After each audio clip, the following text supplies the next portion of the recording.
We rolled out the Google Gemeni pilot across the state of Colorado over the last year or so. It's 150 pilot users over every executive branch agency. It takes time. The resources, the time, the money that goes into that. Some of the surprises in the pilot were around accessibility. The way in which it allowed those folks to use Gemini to adapt their day-to-day work was really powerful. The return on investment has been mostly around personal productivity, the ability to decipher legal documents, rules and regulations, break them down into normal business language. In terms of creation, we're seeing people use it in all sorts of different ways, which is a good thing, in ways we didn't imagine. Spreadsheets, for example, has been a pretty powerful way. In terms of the other AI technologies, the state has seen a little over 200 proposals come in, about 100 that have been put into use. Of those 100, about 11 of them have demonstrated a promising return on investment. That's about 5% of the total intake, which I think is a really important number because it signifies that we're not going to see success with everything we try.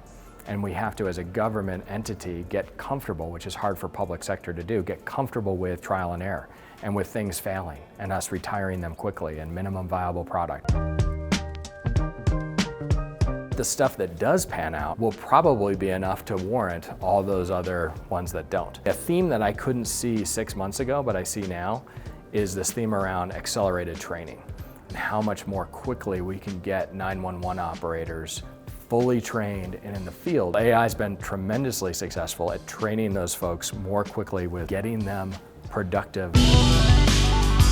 We've created a risk-based framework around the NIST so that we're assessing whether something should be prohibited, whether something's medium risk and can be just green lighted, or if something's high risk and needs some sort of tailoring of that solution before it can be put into effect. Now, we've only been evaluating so far based on risk, not return on investment, not the business case for it. We're good at measuring what something costs so we can measure the investment part of the ROI. What we need to do is measure the return part of this. But there's a third category, societal benefit, the return to Coloradans.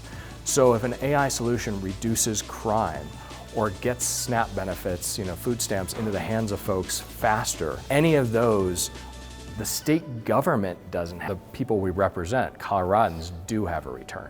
And that's probably the trickiest thing to measure. It's not that hard, but if you don't think about it, you might otherwise just say, if it doesn't provide a return to the state government, it's not worth doing, whereas we really need to be thinking about it in terms of that societal benefit.